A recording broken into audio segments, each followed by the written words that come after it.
Welcome back to Hello Ladies, where feminism meets pro wrestling. I am one of your hosts, Sabrina Hannon, Megan Manley. and we are continuing our series this week of Women Wrestling Forgot. And we have on board today, well, not here. Don't get your hopes up. I don't know why I said on board. Like, no, what we're doing is talking about Sensational Sherri. Who is no longer with us. So that would have been quite the feat if we had her as a guest. I was gonna say, yeah, we would need to like do a seance or something to have her on board. Yeah, exactly. She's with us all in spirit. We'll go with that. Um, and I think we mentioned this like 2 weeks, maybe 3 weeks ago. I don't know. Whenever February 8th was, like we were filming on that day, and that happens to be her birthday. So, but in 1958. So not not recent. No, no, that was a very long time ago. Yeah. Um, and she was born, I think it was Sherri Russell, was what her original maiden name was, because she got married twice. Um, and Sherri Martel was a WWE creation, I believe, or WCW, one of the two. I think what I looked up was what's her face? Oh God, why am I blanking? The one that took advantage of the female wrestlers. Oh, Fabulous Moolah. Yeah, she's the one that gave her the name. Yeah, Yeah, her birth name it says here was Sherri Lynn Russell. yeah. Um, So she was born February 8th, 1958 in Birmingham, Alabama, which if you listen to her talk, like you can hear that like Southern twang. But it's not she didn't have like a thick accent, at least later on in life that I would expect to hear from Alabama. But Yeah, not like the fake accent that Brock Lesnar's been putting on lately. well, his is more Minnesota that because that's where he's from, right? He's from Minnesota. Yeah, but you haven't noticed that he's becoming more and more Southern every time he talks now. He's like, Bobby. Like he sounds like Oh, maybe that, no, yeah. like Yeah, I feel like he's doing a King of the Hill reference with that. it's even when he talks, like he's slipping into like this Southern twang. And it's like, my dude, you are from like Minnesota and you're living in Canada. Like you should have a don't you know accent, not a like, hey Bobby. Yeah. Um back back to the wonderful Sherri. Sensational, some might say. Uh so I don't know if you saw this, but she got into wrestling because her mother would bring her to events and she didn't have an interest except she would go because she didn't want to babysit her sister, and that's how she would get out of it. That's cute. Yeah. Just like, whatever. And then she went and talked to Grizzly Smith when she decided she wanted to do wrestling when she was like 17, still in high school. So she went and she asked him about it, and he was like, yeah, come back when you're 21, basically, is what she got. He really like brushed her off. By the time she was 21, she was already married, divorced, and had a son, and she went back and wanted to wrestle still. And he hooked her up with Butch Moore's wrestling school. And when she went in to talk with Butch about, getting started there, and she was saying like how she really wanted to get into wrestling, how much she loved it, he walked over and slapped her in the face. And her response was, "Is that all you got?" And because of that, he signed her immediately to like let her train. Like that was just getting in the door. Different times. Yeah, I mean, could you imagine like who's their talent officer now? Like, is it Triple H? Is he talent and booking? Like, could you imagine like Triple H coming up to like, I don't know, Becky when Becky first got to NXT and being like, boom. Although, if there is a woman that I think would say, is that all you got? It would be Becky Lynch. Yeah. Yeah, pretty much. Um I just like he wasn't hiring her to work in a promotion. It was just to train. She was going to pay him. She paid him for the honor of being slapped in the face by him. Like, oh, but it was so she did some training with him. And then she kept in touch with Grizzly and he introduced her to the fabulous Moolah. And that's where she went and she trained and she did the thing where she lived like on Mullah's land. And she said it was the best training going for women. Um, but Yeah. Moolah was a human trafficker and terrible human being. So, um, all of that unfortunately came to light after Sherri died. I would have loved to have heard like if she had anything to add, or if maybe because she was a little bit older at this point, if maybe Moolah didn't farm her out like that. I don't know what her deal was, but yeah. You're still around it, which has to affect you, like, regardless.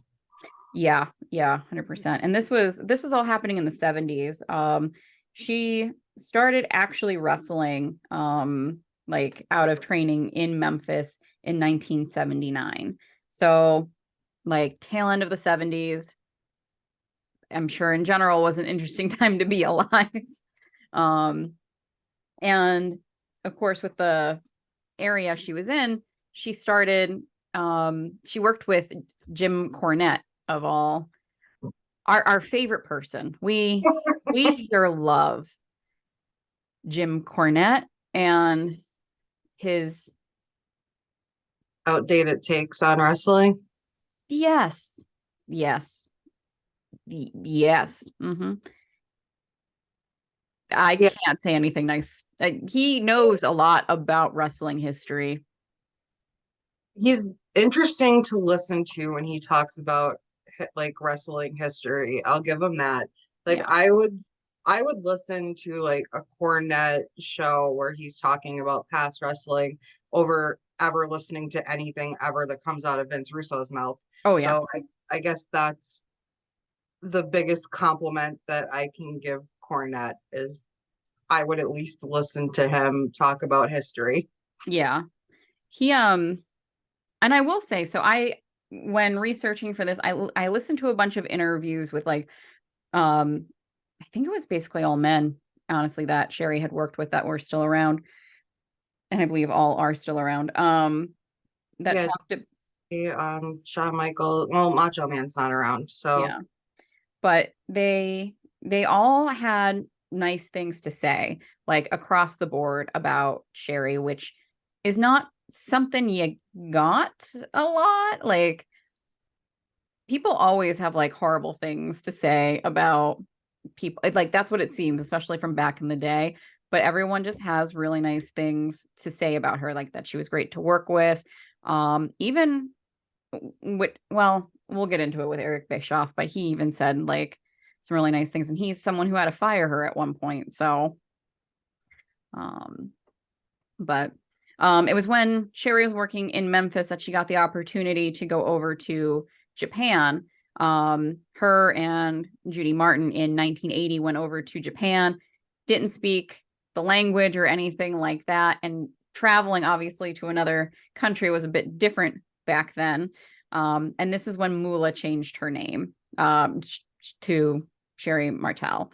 Um, because she thought it would go over better in Japan. And I mean, it didn't just go over better in Japan, it went over better everywhere. yeah. But Sherri talked really positively about her time in Japan, and uh, at least so far in doing this series, I feel like we don't run into a lot of women who've spent time in Japan, like wrestling.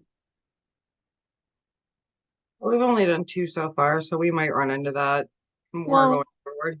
if we count Luna Vachon, who we did like when we first started, and I count her as part of this series, we just didn't have a name for this series. True. But um, I don't know. I think like what I I even there wasn't so much, I don't want to say cohesion, but like wrestling promotions didn't work together quite the same way that they do now. Like they were kind of working together in the States, but like I think because travel was so much different back then. I think Well, you could probably still smoke on airplanes back then, honestly. well, Japan and WWF at the time did, because like Hogan did a lot of work over in Japan, and I'm trying to think who like Andre, right? Didn't Andre? yeah, and who what was it? Vader, I think, like was huge over Oh there. yeah. They loved They, the big guys. yeah, it's probably why they like Lance Archer so much too. Like he got the biggest pop when they were announcing the G1 people last summer. That was insane. But yeah, like WWF and New Japan used to do a lot together, but that obviously fell off as time went on, and Vince was more, Fencing. yeah, we're the only wrestling promotion on the planet with that shit. Like, Yeah. All shall bow to us. which I always found ridiculous because if you do cross promotional stuff, that's good for everybody. It's always like it may look at like Forbidden Door, like that was Mhm. huge. Uh, and like even when WWF used to work with New Japan, like way back before I was even watching, sure that was good for both companies. Sure, everybody made a lot of money. Yeah. Um, Speaking of cross promotions, I'm going to quickly do a little shout out to all of our listeners who cannot see the shirt I am wearing, but it's a Women of Wrestle Talk shirt, which Dad 316 on Wrestle Talk and I believe Instagram put together. So if you're interested in those shirts, hit him up. There's my plug. Um, Cross promotions, always good for everybody. But um yeah, so once Sherri got back from Japan, um um she wound up debuting in WWF at the time, actually as Moolah's tag partner. And then later went on to face her for the title, the women's title in WWF. Um, but it was interesting then because she bounced around a little bit. So it went Japan, a short stint in WWF, like, and by that I mean like I think just a couple matches. I'm not sure she was actually signed, and then AWA, and then back to WWF. Um, while she was in the AWA, however, she won the women's championship there 3 times, and a wrestler who I had never heard of before, Candy Divine, was like her main rival in the AWA, and like, hello, Lily. Lily the cat is joining us again. Yeah, she was screaming outside of my door when I closed it before we started recording. So I was like, okay, it's either I let her in to cause a little bit of trouble or you'll hear her screaming outside the door the entire time. So there she was. She's adorable. There's no trouble being caused yet. No, not her. She's perfect little angel. Hmm. I back her story on that. But Candy Divine seems to be a rival, like, storyline rival, that shows up a lot, or a woman that Sherri works with quite a bit, at least in this part of her career, like the 80s, I would say. Mm. Um, but of course, the AWA was not doing that great. And as things started to wind down with them, someone that we're mostly, I'm going to assume, all familiar with, Jesse the Body Ventura, was leaving the AWA and was like, "Hey, girl, hey, you should come with me to WWF." And he suggested she meet with Vince, which she did, and she was signed and debuted again in WWF on July 21st, 1987, against Candy Divine. And she was announced then as the AWA champion, which I'm sure was fantastic for the AWA. They were probably like, thanks for taking our champ. Can we get our belt back? Very similar to things that happened later to WWF's women's title. Only Oh, this didn't wind up in a trash can. yeah. Yeah. What an iconic moment. Mm-hmm. Yeah. Like they used to do, I think during the invasion angle, that was one of the scenes that they always showed, like Medusa just dropping the title into the garbage over and over. I had no idea who she was because I had, only been watching for a few years at that point, and I only watched WWF at that point. So yeah, I was just like, why would you put your title in the garbage? Like it never made sense to me as like kid. Like I know why they did that, but like as a kid, I was like, that makes no sense. You worked so hard for that belt. Yeah, not knowing all the backstage fuckery Mm-hmm. that was symbolic of. Yeah. I was just like, why are you demeaning yourself? I have questions. Don't worry, little Sabrina. Older Sabrina will get answers. Yes, yes. Many, many answers. You will soon know more about wrestling than you ever wanted. Well, that's a lie. No, no, that's accurate, actually. I'm Yeah, talking there's about, definitely some things I wish I didn't know. yeah, yeah. And I apologize mostly to Megan for this because she is one of the few people I know that like is really into wrestling as well. So sometimes when I'm reading my wrestling books and I come across something horrific or listening to an interview, I'll be like, Megan, Megan, listen to this. Yeah, I think the worst one was probably when you had to let me know about JR with the Killing the puppy. puppies. Yeah. Yeah, I was like, I don't want to know. Yeah. You were kind of, if I have to know this, then you have to know this. Like, but I don't wanna. Yeah. This is a ship I have to sink for both of us. I'm sorry. Yeah, that was oof. When I did a review video for that book and I started off with like if you want to keep loving JR, turn away now, like scroll away. Scroll away. 'Cause, oof. Um, but back to Sensational Sherri, who is not called Sensational Sherri yet. Um, so one of the first feuds she has in WWF is against Moolah. And on July 24th, she won the championship off of Moolah. I did double check. She's not the one that ended the historic reign that was Wendy Richter. So this happened a little bit after that. Um, but Moolah apparently was also like working really stiff with Sherri. And she was also having some like since the time she came back from Japan, she was saying Sherri was partying a little too hard, which unfortunately is going to be a thing for her. Yeah, I read that she liked to frequent nightclubs and bars and whatnot. Yeah. It's so fun. Like, so not the drinking part, but when it gets into her drug use, when she does get fired from WWF, the thing she was fired for was smoking marijuana. And they were like she would not stop smoking marijuana, so they fired her, and I was like, this Your is fast ridiculous.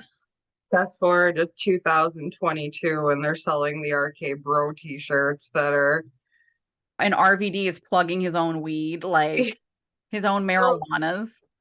RVD is also another victim of before they were okay with pot. Like Yeah, it seems like when it started becoming legal in about half the country yeah, for like recreational use and like even more medically that WWE kind of relaxed back on that because they travel all over. So I yeah, mean they're gonna obviously hit states where it's legal to smoke pot. Like yeah, it's, what are you gonna do?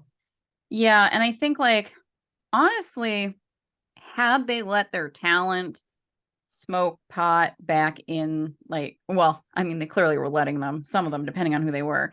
They probably would have skipped out on like missed out on some of the people getting addicted to pills and could have saved some lives. But hey, what do we know, right? Yeah, that damn reefer madness. Like Mhm. don't do that. Take the Oxycontin instead. Oh my God. I don't, I remember in high school, Oxycontin was like huge at my school. Like everyone had it. Vicodin at mine. Mm. I used to like Vicodin. I never like painkillers make me terribly sick. Like I have to take anti-nausea with it. And even then, like I take it sparingly. So, because even if I take anti-nausea stuff with it, the only thing I can do is like lay down and not want to throw up. Maybe I can make it to the bathroom and back. That's it. Like it wrecks me. No, no, I found out very early on that I like painkillers a little too much, so I don't really take them. Except for when I had surgery. That was the best part of it, was getting sent home with a prescription for Vicodin. I was like, wee. We have two very different reactions to prescription painkillers. Oh no, I liked it a little too Too much. much. I remember sniffing out my brother's because he didn't want to take it after he had, what would he have, knee surgery or something? Mhm. And he's like, I don't like it. Like it makes me sick. And I was like, I like it. I'll take it. He's like, no. And then he leaves the room. I'm like, yes. So yeah, we try to stay away from those. Yeah. Yeah. Um, Sherri did not it, No. throughout her life, unfortunately. Um, but when after Sherri beat Moolah, that's when she did become Sensational Sherri. And she held that title for 15 months. However, most of her matches weren't televised. They weren't televising most women's matches. So I believe she won it on a non-televised house show and she lost it on a non-televised house show, which is crazy. Like, because today, like occasionally, like once every 5 years, they'll do that, but not with like what would be considered a main title now. It's more like I was gonna say the 24/7 championship, but that doesn't exist now. But like uh Thrown in the trash live. Well, she yeah, tried to throw it in the trash, throw it on the ground for like it. yeah. What was Um the last time a title changed hands on a house show? Wasn't it AJ and somebody with Kevin Owens, maybe? The US title when they were at MSG I a thought few it might years. have been with Seth Rollins, but yeah, it was the US title, I think. No, it was definitely AJ. I just can't remember who it was against. Could it have been Seth Rollins? I don't Maybe. think I really want to say it's when Kevin Owens had it. It might have. I just I don't know. I just have a picture of Seth Rollins in my head and the crowd going like, "Bah!" But it's Seth Rollins and he kind of does that anyway. So It could have been either one of them. I don't remember. I feel like the timeline is from when Owens had it, but it could have been Seth too. I don't know. Probably one yeah, of them. I know it was somebody I liked, so it could have yeah, been either one of them. yeah. Um, but yeah, that's basically the only time you see, and it's usually like it's not like a podunk town. It's like Madison Square Garden is where it's happening. Yeah. Yeah, I don't remember ever really seeing like women's matches when I was a kid. Like most of the time the women were just like a valet or a manager. Mm-hmm. And that makes sense. Like I didn't even realize that it happened at the house show, which is weird because like I had gone to house shows when I was little too, and y you didn't see women's matches even when I was a kid, like downtown. I mean, it was a little like rinky-dink hall that maybe fit like 500 people, if that. Like it was a very tiny space where they had them, but they didn't do them there. Yeah. I went to several from the time I was like 5 until I was like 12. And no, it was always just men's matches. Yeah, in 1989, Sherri realized that they were really starting to phase out women's wrestling, and so she made the switch to being a manager, to seeing what she could do there. And there was an interview that she did not long before she died where she was talking about how the men liked working with her because um when she would pop in would be when they needed like a break. And she was like, I was never trying to steal all the spotlight. It was just trying, and I was just like, this had to be what it was like being a woman wrestling or like managing back then. Like, I'm just here, guys, to like, give you a little break, catch your breath. Don't mind me, you know.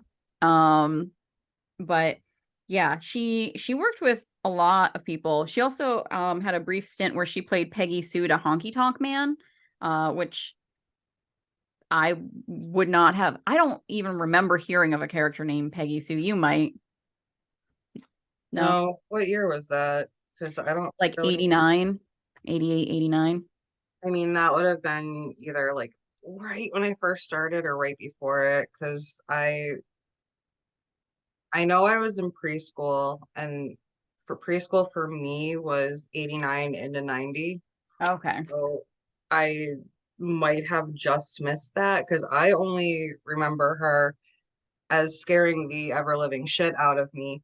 Um, I was terrified of her when I remember her with Macho Man, and like most of my memories of the kid, her with Macho Man and her with Shawn Michaels, because obviously she sang like the original theme was her before Mm-hmm. they changed it. Yeah. And yeah, when she was with Macho Man, she became Sensational Queen Sherri because, well, when he won King of the Ring, right? That was, yeah. And what's cool is like the when I looked into more of her matches, she had quite a few like big time matches. Like she was at WrestleManias and like intricate parts of storylines. She also she wrestled at WrestleMania in a mixed tag match with Randy Savage against Dusty Rhodes and Sapphire. And Sapphire was not a trained wrestler. So poor Sherri had to do her best to make sure that Sapphire like looked like she knew what she was doing. She was basically Bret Harting it. She was just like, gotta make you look like you know what you're doing, at least a little bit. Um, now I this is the only thing that I found about Sherri that was a little like apparently when it came to Sapphire, Sapphire didn't like there was a rumor that she didn't wash her gear or anything. So she was always wearing the stinky gear. And Sherri got tired of it and dragged her into the shower and turned it on her one night. Um, that's not great. Um, and I've heard stories. It's usually of the men, like the men doing like not washing their gear and being stinky, and like the other guys exacting justice. So I mean, I could see it happening, but also like not great. Not a maybe a dialogue would have been good to have there. Like, hey, do I you need mean, some gear? not that I'm defending it, but we don't know if maybe it was talked about a bunch of times Yeah. beforehand. That was like the final, you know what? Like, fuck this, you're taking a shower. I'm tired of your crusty ass in my face. Literally.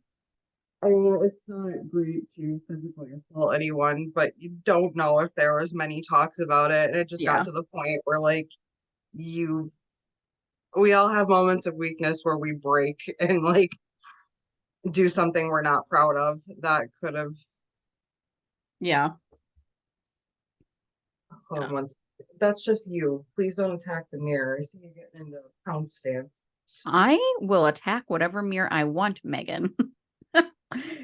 She's talking to Lily, everyone. I am. Yeah, so Sabrina's not gonna attack a mirror.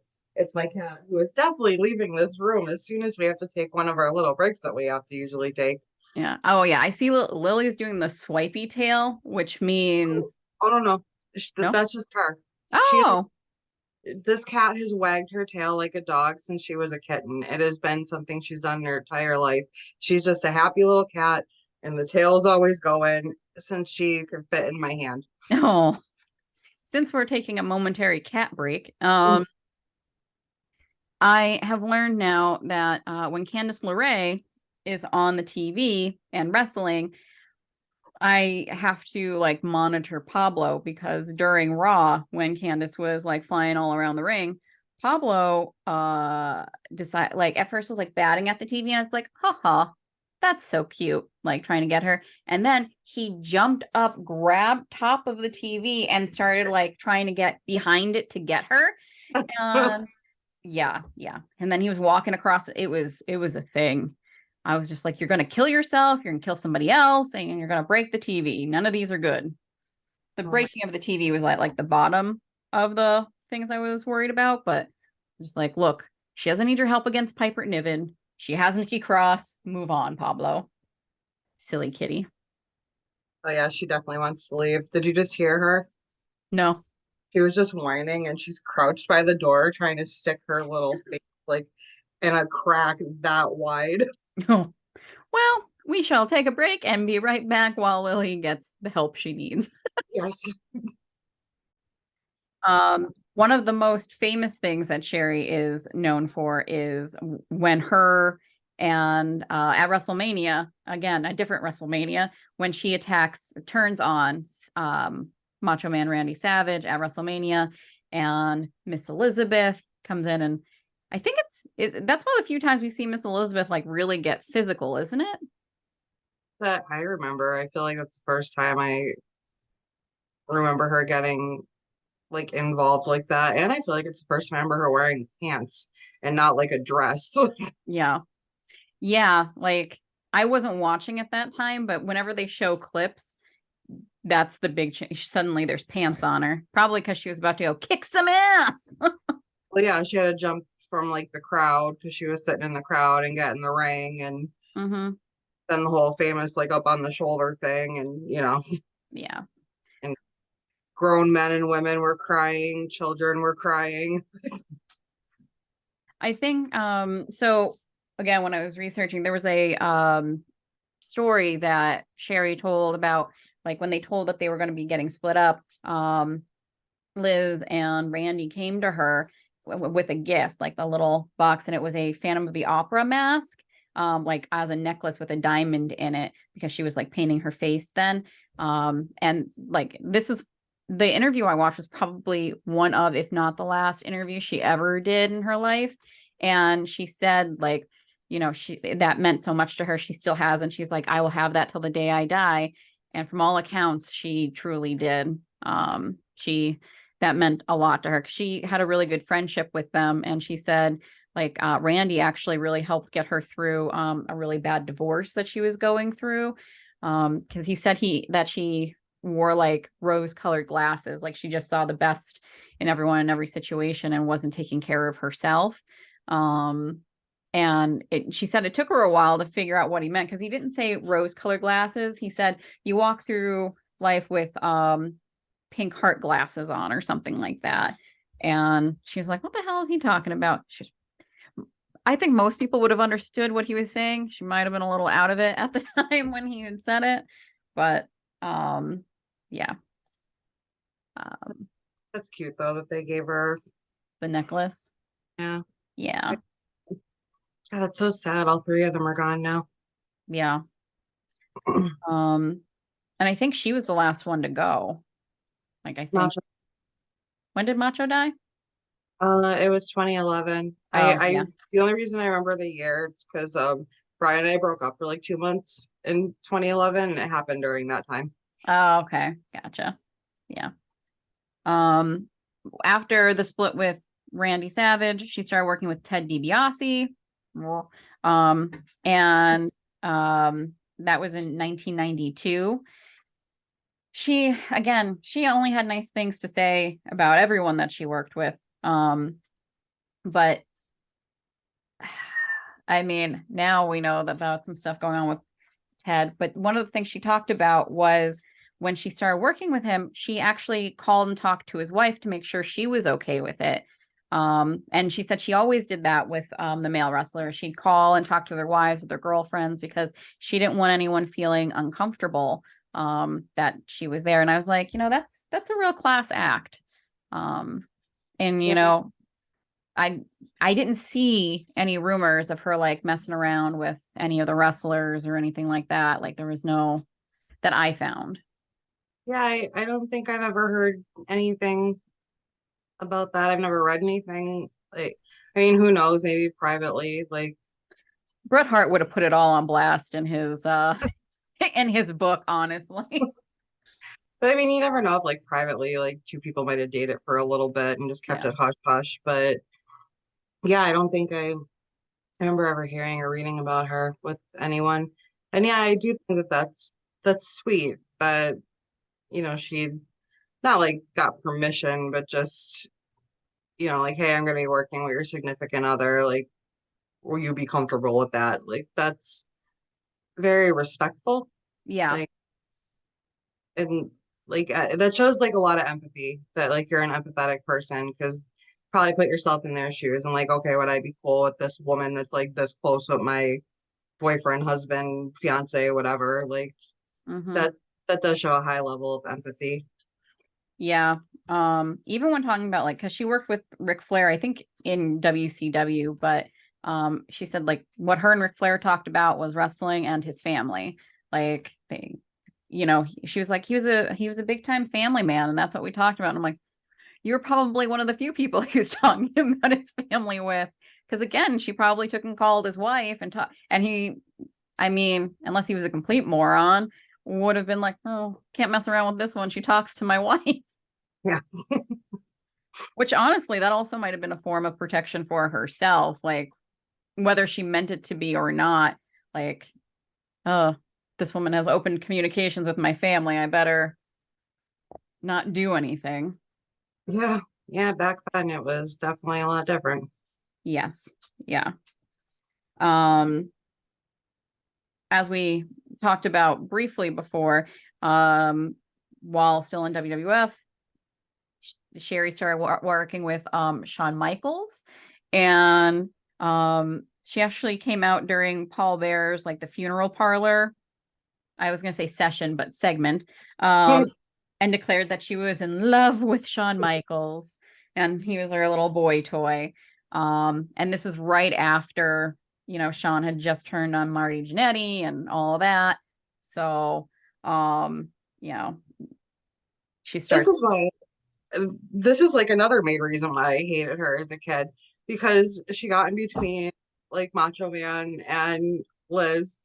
And then I absolutely loved Marty Jannetty. I like out of that tag team, I'm probably one of three people that was more of a Marty Jannetty fan than a Shawn Michaels fan. Mhm. And my heart was broken when he turned on him. Oh God, that was like one of my top probably five like just heartbreaking moments of wrestling as a child, which I'm sure many people, it's probably in their Oh at least yeah. like top 10. And then, he's with her and like she was just so awful. And oh God, I hated her and I was terrified of her at the same time. Like, and that just really drives home now as an adult, just how brilliant she was, like as an entertainer Yeah. to elicit like such fear and hatred in a small child. And like I wasn't an angry child either. Like I was pretty the opposite of now. Like life didn't I wasn't jaded yet. And oh my God, I hated her. Oh, I hated her so much. Yeah, she was really involved in a lot of major storylines in like the early 90s, late 80s. Like big time as we've been saying. And I mean, she was part of the SummerSlam 92 match where Shawn Michaels was fighting for Sherri's love, and it was like a heel versus heel match, which was very rare back then. Um and again, like Sherri even said about Shawn, like she knew him back from like the independents and like the indies. Like, oh, hi Cheddar. Now Cheddar wants to be for this. Um and she said that, she had known him from back there, and she was like, he was always just a sweet boy. That's what she said about Shawn Michaels. She's like, I was so glad to be part of, what he was doing, but he was a good boy. It's just like, oh. And she's like, he was always so sweet. And I was like, you're the only person who thinks that. What are you doing, Cher? Yeah, even Shawn Michaels would tell you that he was not a sweet boy back then. Like Yeah. she must have had some sort of effect on people if like she thought Shawn Michaels was a sweet boy and Ric Flair was a family man. Like Right? Yeah. like some magical powers of just people being their best in front of her. Yeah. Yeah. And like again, everyone said like she was really kind, and was great to be around, always had a great energy. Apparently she was a lot of fun to party with. But like she was also just really easy to work with. Yeah. Aw, Sorry. I love Cheddar's face. He has such a face. Yeah, he's a sweet boy. He's all excited. I stopped at my sister's earlier today, and so my pants smell like her three dogs. And he's just keeps coming over to me and being like, "Who were these dogs that I don't know?" That's like Lily. If I visit like one of my friends that have cats, Mhm. if they like if I pet another cat, or if I go to my parents' house and my brother's cat, Ruby, like I'll come home and Lily will start sniffing me and she kind of gives me a look and then immediately she starts to remark me. Like Mm, like this no, is you're mine. wrong. Yep. You Yeah. are my human, my human. She'll even lick my hand sometimes too. She'll like lick and rub and Yeah. has to make sure she gets Get the my scent. stink really on there. Yep. Yeah. Um, oh, so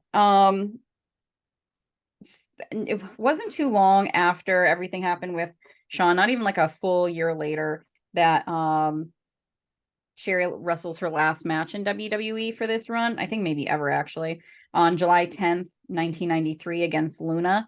Um, because right after that she's released due to failing drug tests.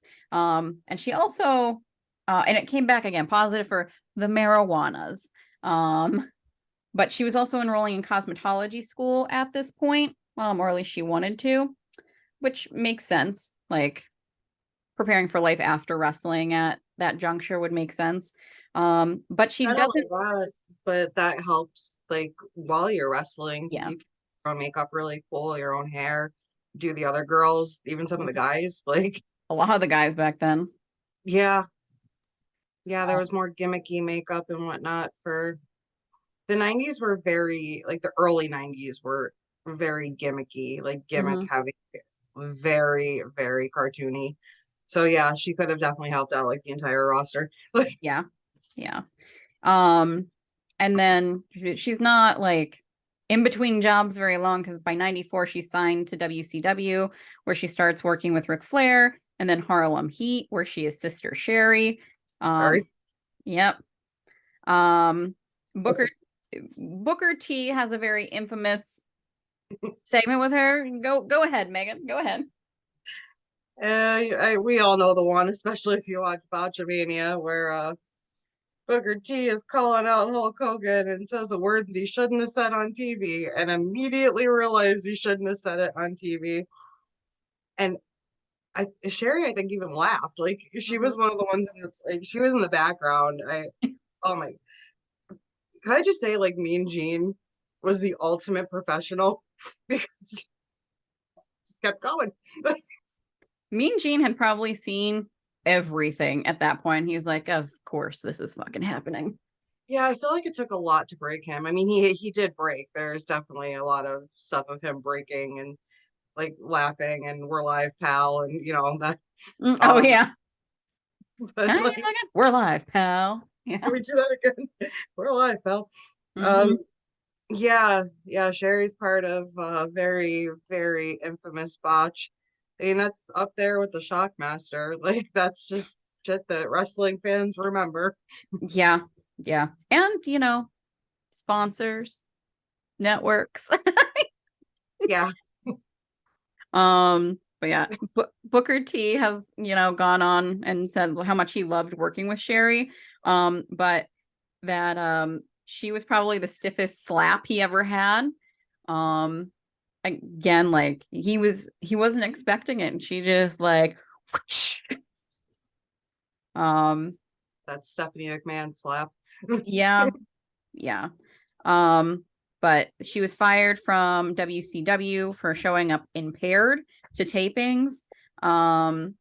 And so when she was pulled into be released by Eric Bischoff, and again, this was the interview from later in her life. She had said like they offered her rehab at that point, and she said, no, I don't have a problem.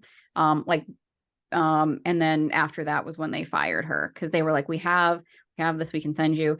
And what upset her was Eric Bischoff was giving her a hard time about, the drinking and the drugs, and other people it was excused for.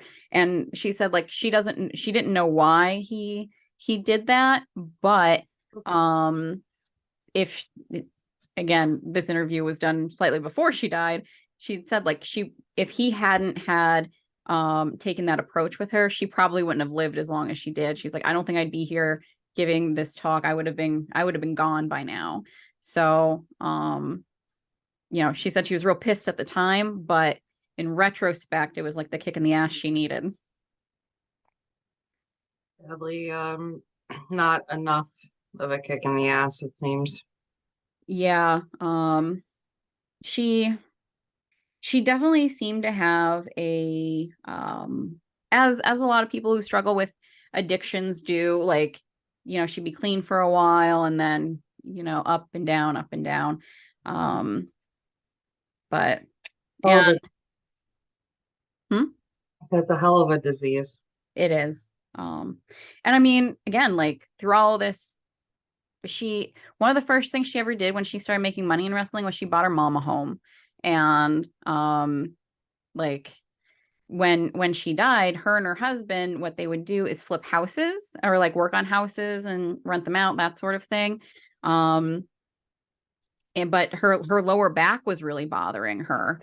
And when she went back to work with WWE and did the induction for the Hall of Fame, she had really been hoping that they would offer to pay for her back surgery, which I'm guessing that did not happen. But I think that would have, yeah, I think that's something that they definitely should have. We know for the men, it's something that they've done before.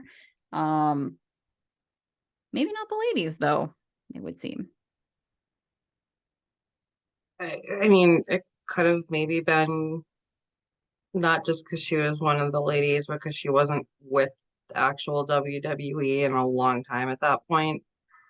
Because I mean, yeah, he bought WCW, but he didn't own it when she was with them. Yeah. So maybe that might have had something to do with it. Like, okay, you haven't been in our company in like a decade type thing. Like, Yeah. Although still like kind the of back shitty. issues would have, yeah, come from that. But you know how those rich people think, like, well, we can't prove that it didn't happen when you were at WCW and not with Mm, us. Like, anything yeah. buck and not save a life. But that's a different conversation. Yeah. Um, yeah. After she left WCW or was fired, she did work the indies for a little while. She would come back to do WCW appearances, where she would face Medusa. Um, but then again, her back was really acting up and really changed what she could and could not do in the ring. Although apparently working on homes, renovating them was easier, which says a lot that renovating homes was easier on her body and her back than wrestling. When I've done home renovations, it is not easy on your body nor your back. So just I saying, like a lot of shit happens to these wrestlers' bodies. I mean, I would imagine it would be harder because when you're renovating a home, like, yeah, you're bending, crouching, lifting, all that stuff, but you're not getting thrown onto your back from like 10 feet up in the air and Mm-hmm. kicked and like all, you're not being physically abused when you're working on a home. Like, that's more like bending, stretching, lifting, like, Yeah. that's a different kind of pain. Yeah. Yeah. Um, And of course, she came back for the WWE storyline for WrestleMania 21 with Sexy Kurt. I'm just a sexy Kurt, sexy Kurt. I'll make your ankle hurt, ankle hurt. I love that. I love that. If you couldn't tell, Cheddar actually recognizes it because I will sometimes just do that while cleaning. Yeah, hi. Um, after that, she did she had like one appearance on TNA where she was offering her services to Bobby Roode of all the people. And that was pretty much so it. So it was September it Good. was September 2006 was her last appearance, and then June is that 18th or 15th? 15th. 15th, she passes away with an overdose at her mother's house of things including oxys. So, um, Crazy. Like just 9 months later, and she yeah, was and gone. she her death was overshadowed because 7 days later is when Chris Benoit killed his family and himself. So, um, Yeah, that's right. yeah, just 7 days. Um, Sherri is someone who so many women, like not only from today but like who inspired women who wrestle today, are, say inspired them. Lita talks about Sherri being a huge inspiration to her and her getting into wrestling. Lita, who is now a women's tag champion in WWE, so uh both a past generation and current superstar. um Sherri's influence is one that you can't, as long as there is pro wrestling, like her name's going to be in those history books because of those iconic moments. Strangely enough, not for her wrestling. Even though like majority of her career was her wrestling, it's her managerial work that, and this character, like she was so good at creating these characters that were not just like, I'm pretty, I'm cute, I'm popular to boot. No, she was terrifying. Yes. Like she was absolutely terrifying. And Mm-hmm. yeah, I mean, like we even mentioned her very, very, very early on when we did that one about the managers. Oh yeah. That Yeah. she was definitely up there with the when we were talking about like Paul Heyman and like the iconic managers. Yeah, she was great. I mean, like I said, for me to be so absolutely terrified of her and hate her at the same time, it just shows how brilliant that she like that she was. And then as an adult, like watching those moments again, you can really appreciate how good she was at her craft. She was brilliant, and it's sad that she got into drugs, and I'm sure we probably could have saw a lot more out of her still, even in like guest segments or who knows what else she still had to offer. I mean, she was Yeah. only 49. She still could have been around. I mean, that's close to the age that like Jericho and Edge, and they're still active. Yep, that they are. Um, yeah, it's one of those things where like her life was just cut far too short. Um, and because of so those who experience things like human trafficking and sexual abuse are more likely to have drug and alcohol problems. So considering like she was wrestling in an age where typically women didn't fall into the party life, um, it does, except for the ones it seems that Moolah got her paws on. It does lend itself to that, unfortunately. But I mean, she was also wrestling and had like it's so hard to Yeah, tell. chronic pain, people that, deal with chronic pain, unfortunately, do get into that vortex of just getting stuck on the prescription pills or whatever they can take to make the pain go away. Especially back in like the 80s and the 90s when, doctors were handing that shit out like it was candy because they didn't know about like how bullshit. But anyway, um, a lot of lives in wrestling were cut short due to the opioids, basically. And Sherry's was one of them. Yeah, yeah. Oxycontins took a lot of lives in every walk of life, and Yeah. because doctors would just, or that people just get incredibly addicted to them. I remember when I was a kid, one of my friend's moms got super on oxys because pain issues, and the doctor just, here's another prescription, here's another prescription, here's another prescription, and she didn't pass. I think she ended up going to rehab or something. But yeah, it was just a shitty thing. Like, there's more money making schemes from the Pharmaceuticals. pharmaceutical. Yeah. Yeah. Yeah, and it was so common because like the thing is like it'd be like, oh, we're giving you these drugs, we're giving you these drugs, and then oh shit, I think you might have a problem. People are starting to die from this. We're just going to cut you off cold turkey, which can also kill someone, and it's certainly going to send them to the street looking for heroin because that's how heroin boomed. Hmm. So Yep. Very don't do sad. drugs, kids. Yeah. That's fine. Yeah, yeah. The marijuanas, smoke your marijuanas. I mean, it's not addictive. It doesn't have any like anything in it that like a nicotine. You're more like you'll definitely get more addicted to cigarettes than pot. Like, I've been trying to get you to like react to me saying smoke your marijuanas and things like that by instead like by making it not just one thing, but and nothing. Nope. You know selling me over here. that's because I say things weird ways too, so it doesn't sound weird to me. Like, eat your pots, smoke your marijuanas, like it's shit Yeah, that comes fair. out of my mouth regularly.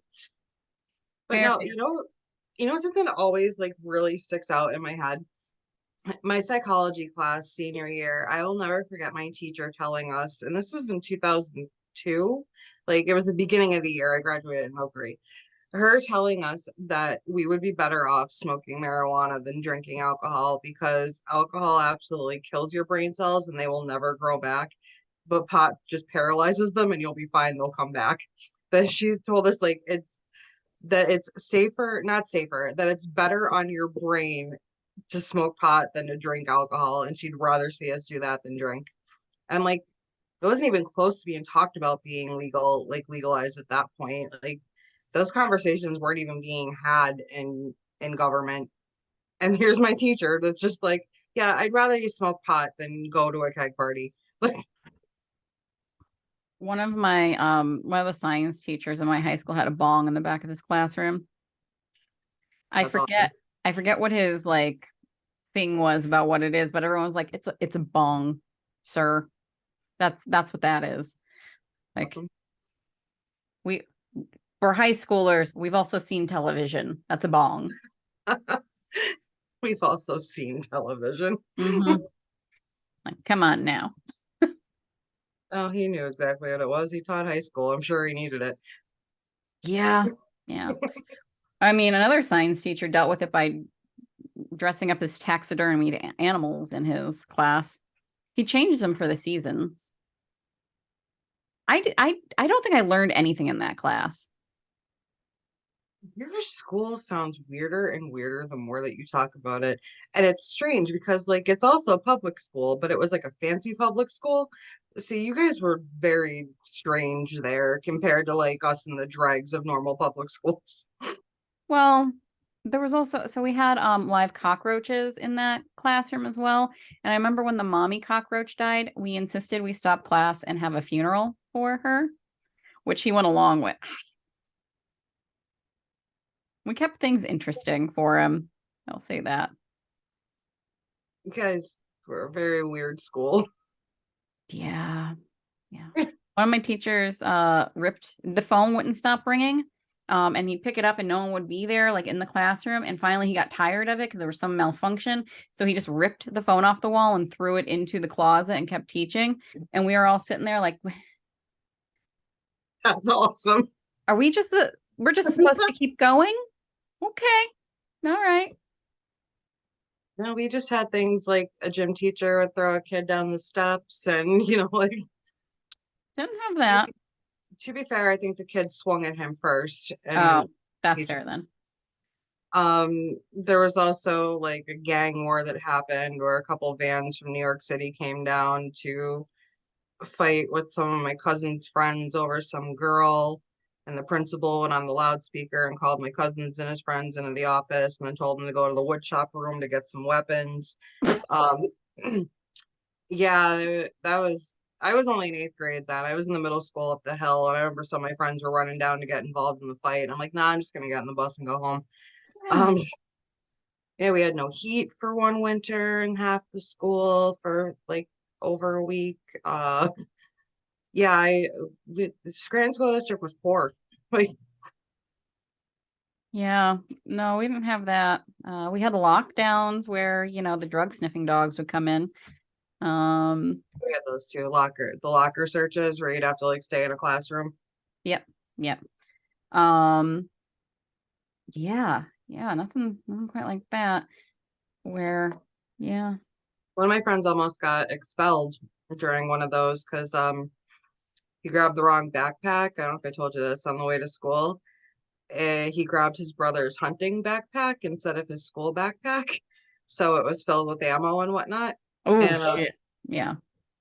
he probably would have been expelled if they didn't like check with the family and confirm that shit, it really was the wrong backpack. I think he just got like ISS for like a week or something. We almost had a shooter at our school. There was this kid. Someone had said something. He was like posting weird stuff on MySpace. I don't know where. And so they checked his locker, and there was a bunch of Nazi stuff in there, and all this other like. Basically, his plan was to come in and kill anyone who wasn't a straight white male. So, and they couldn't be Jewish, obviously, because that went against his whole thing. His mother was a guidance counselor in their middle school. It was a thing. So yeah, I remember because I was a goth kid. So, but they never gave me a hard time about how I dressed.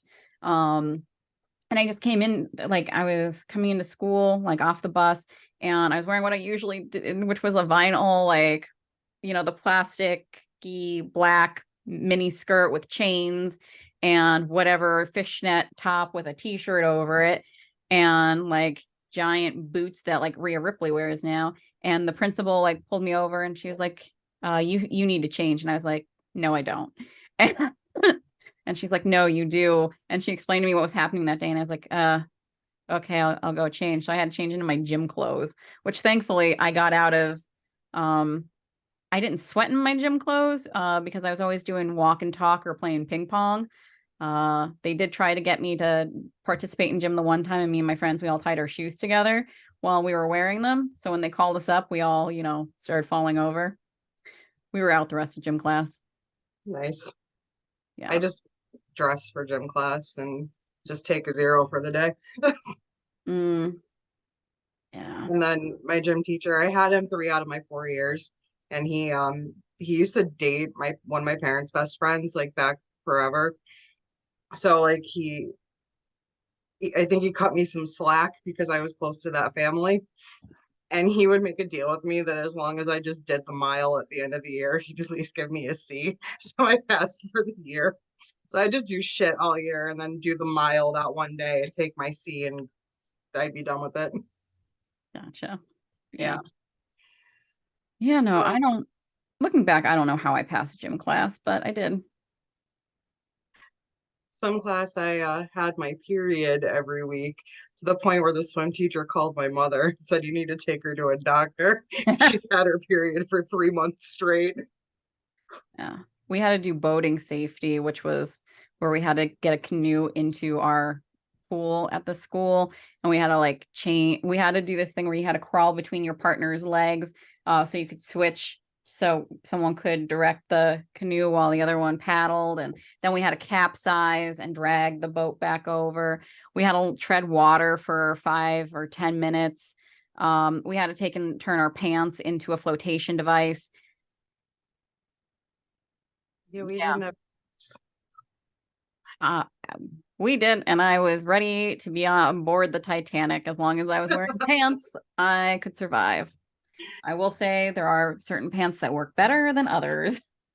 Yeah, I'm sure the pleather skirts and fishnets wouldn't be any help. No, no. I was not dressed for the Titanic. I don't think they were either. Sorry, No, no, they weren't. too soon. It's been like a century. All right. So let's wrap this up.